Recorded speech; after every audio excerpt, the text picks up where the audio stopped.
એકદમ હોટલ જેવું પંજાબી શાહી પનીરનું શાક બનાવવા માટે એક પેનમાં તેલ ગરમ કરી આખા સૂકા લાલ મરચાં, તમાલપત્ર, સૂકા દાણા, તજ, કાળા મરી, લવિંગ, એલચી અને જીરું સાતરી લઈશું.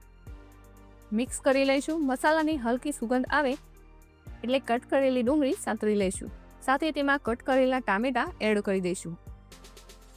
સાથે લસણ, આદુ, લીલા મરચાં ઉમેરી મિક્સ કરી લઈશું.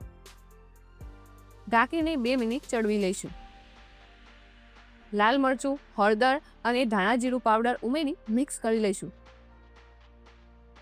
ગ્રેવીની મિક્સર જારમાં એડ કરી પેસ્ટ બનાવી લઈશું. શાક બનાવવા પેનમાં તેલ ગરમ કરીશું.